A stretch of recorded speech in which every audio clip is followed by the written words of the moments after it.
আসিয়া রাদিয়াল্লাহু তাআলা আনহা আলাইহাস সালাম, ফেরাউনের স্ত্রী। এই মহিলা অনেক দামি মহিলা, মুসা আলাইহিস সালামের পালক মা। সুবহানাল্লাহ পড়েন। নিজের সন্তান ছিল না, সাইয়েদনা মুসা আলাইহিস সালামকে মায়ের মতো লালন পালন করেছেন। গোপনে গোপনে মুসা আলাইহিস সালামের উপর ঈমান এনেছেন। গোপনে গোপনে রাত্রিবেলা তাহাজ্জুদ পড়ে চোখের পানি ছেড়ে চাইতেন কার কাছে? ফেরাউনের বউ আর ফেরাউনের ফিনান্স মিনিস্টার, অর্থমন্ত্রীর বউ, দুইজন লুকিয়ে কালিমা পড়ে মুসলমান। ফেরাউন কিছু জানে না। সুবহানাল্লাহ। কি আল্লাহর খেলা! ফেরাউন লক্ষ লক্ষ বনী ইসরাইলের ছোট্ট বাচ্চাকে জবাই করেছে একটা বাচ্চাকে ঠেকানোর জন্য। নাম কি? মুসা। আর ফেরাউনের ঘরে আল্লাহ মুসাকে বড় করলেন। কোন সুবহানাল্লাহ! লুকিয়ে লুকিয়ে ঈমান আনলো। ফেরাউনের বউ আসিয়া, অর্থমন্ত্রীর বউ, দুইজন মিলে ফেরাউনের কাছে ঘটনা পৌঁছে গেল, খবর পৌঁছে গেল। ফেরাউন ডেকে পাঠালো। দুধের বাচ্চাকে নিয়ে ফেরাউনের অর্থমন্ত্রীর বউ হাজির। কুখ্যাত সন্ত্রাসী ফেরাউনের নিজের বউ আসিয়াও হাজির। ফেরাউন বলে, এক আল্লাহর উপর কুফরির ঘোষণা দে, আল্লাহকে বলে যা, আমার পায়ের সামনে সেজদা দে, আমি মাফ করে দেব। আসিয়ার এক কথা, জীবন যাবে কিন্তু ঈমান যাবে।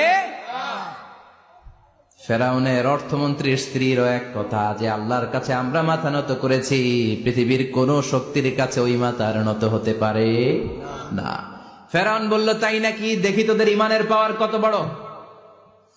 অর্ডার করলো, বিশাল বড় পাতিল নিয়ে আসো, কড়াই নিয়ে আসো, কড়াই ভর্তি তেল গরম করতে শুরু করো। টকবক টকবক করে কড়াইয়ের মধ্যে গরম তেল। ফেরাউন বলে, ও অর্থমন্ত্রীর স্ত্রী, তোমারে অনেক ভালো জানতাম, এখনই আমার পায়ের সামনে সেজদায় লুটিয়ে পড়ো, আল্লাহরে ছাড়ো, আমি তোরে ছেড়ে দেব। অর্থমন্ত্রীর বউ বলে, এত সোজা না। সুবহানাল্লাহ বলে। কি ঈমান? ঈমানের পথে অবিচল থেকে আমার মরণ যেন হয়, তোমারই কাছে মিনতি আমার, তোমারই কাছে মিনতি আমার, মহামহিম দয়াময়, ঈমানের পথে অবিচল থেকে আমার মরণ যেন হয়। পড়ে না আমিন? আবার পড়ে না আমিন? এক কথা, আল্লাহর সামনে মাথা নত করেছি, কারো সামনে করব না। ফেরাউন অর্ডার দিল, এই মহিলার দুধের বাচ্চাটারে টান দিয়ে আন, টকবক তেলের মধ্যে, কড়াইয়ের মধ্যে গরম তেলের মধ্যে ছেড়ে দে। মায়ের চোখের সামনে দুধের বাচ্চাকে গরম তেলের মধ্যে ছাড়ে। হিসাবটা কি সহজ নাকি? কথা বলেন। চিৎকার দিয়ে মা কেঁদে ওঠে, ছেড়ে দাও। ফেরাউনের নির্দয় অন্তরে দয়া হয় না। দুধের বাচ্চাটারে তেলের মধ্যে ছেড়ে দেওয়ার পরে মুহূর্তের মধ্যে ছেলেটা রোস্ট হয়ে যায়। কিন্তু ছেলেটা হাত উঁচু করে ডেকে বলে, মা ভয় পেও না, তোমরা দেখো টকবগে কড়াইয়ের ভেতরে তেল, আসলে মা এটা আগুন না, এটা জান্নাতের বাগান। ও মা, ফেরাউনের দিকে তাকাস না রে মা, আমার মতো দৌড় দিয়ে তেলের মধ্যে ঝাঁপ দে। আল্লাহু আকবার। ফেরাউনের অর্থমন্ত্রীর বউয়ের ঈমান দ্বিগুণ হয়ে যায়, 3 গুণ হয়ে যায়। সে বলে, ফেরাউন, গোটা পৃথিবীটারে এক পাশে করতে পারবি, কিন্তু আমার মাথাটা তোর পায়ের সামনে নোয়াতে পারবি? ফেরাউনের অর্থমন্ত্রীর ওই স্ত্রীকে বাচ্চার পরে ওই তেলের মধ্যে ঢেলে দেওয়া হলো। ওই মহিলাটাও রোস্ট হয়ে যায়। বাকি রইল ফেরাউনের বউ আসিয়া। কি নাম? আসিয়া কিন্তু দৃশ্যটা দেখেছে, চাক্ষুষ মৃত্যু দেখেছে দুইজনের।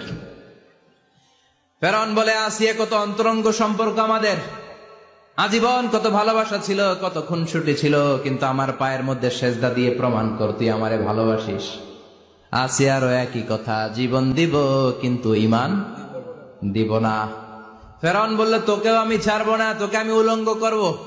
হাজার হাজার মানুষের সামনে আসিয়ার কাপড় টেনে নেওয়া হলো, তক্তার মধ্যে শুইয়ে তক্তার মধ্যে হাতে পায়ে পেরেক মারা হলো। হাতের এই পাশ দিয়ে পেরেক ঢুকে ওই পাশ দিয়ে বেরোয়, তক্তার এ পাশ দিয়ে ঢুকে ও পাশ দিয়ে বেরোয়, ফিনকে দিয়ে রক্ত বের করে। আসিয়া সহ্য করতে না পেরে ডেকে বলে, আল্লাহ, ফেরাউন থেকে তুমি আমারে বাঁচাও।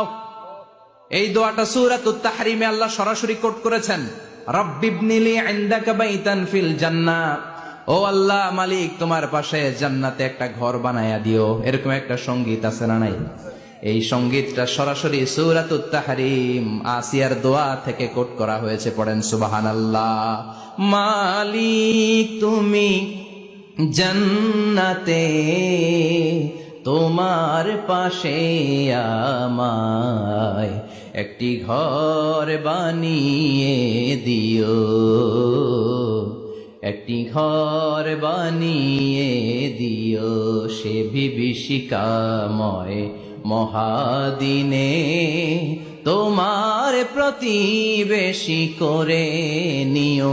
মালিক তুমি জান্নাতে, তোমার পাশে আমায় একটি ঘর বানিয়ে দিও, একটি ঘর বানিয়ে দিও। আল্লাহু আকবার।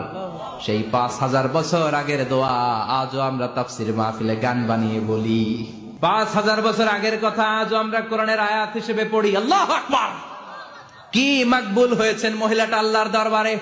আল্লাহরে বললেন, আল্লাহ শুধু তোমার ইবাদতের কারণে আজকে আমার এমন দশা উলঙ্গ হওয়া লাগলো, আমার হাতে পায়ে পেরেক ঠোকা হলো, আল্লাহ এখন গরম তেলের মধ্যে ছেড়ে দেয়া হবে, তুমি বাঁচাও। আল্লাহ বললেন, জিব্রাইল আমার জান্নাতটারে আসিয়ার চোখের সামনে তুলে ধর। আমার আসিয়া দুনিয়ার বুকে থেকে জান্নাত দেখে দেখে আমার মেহমান হয়ে আমার কাছে আসবে। আসিয়াকেও গরম তেলের মধ্যে ফেলে দেয়া হলো। দুনিয়ার বুকে থেকে জান্নাতের নমুনাটা দেখতে দেখতে সাইয়েদাতুনা আসিয়া আল্লাহর কাছে চলে গেলেন। পড়েন আল্লাহু আকবার।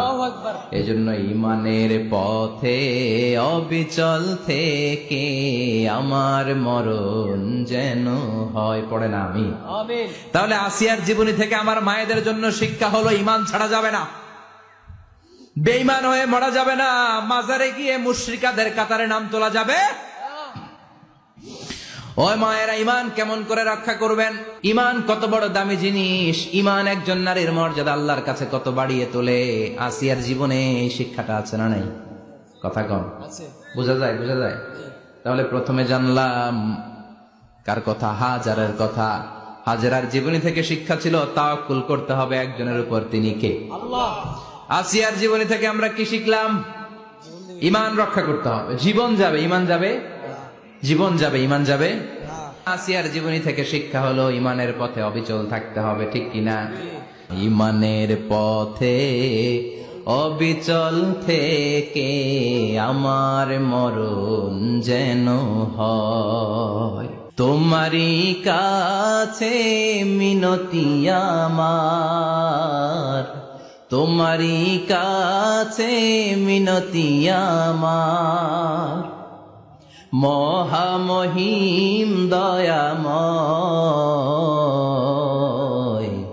ঈমানের পথে অবিচল থেকে আমার মরণ যেন হয়। পড়েন আমিন।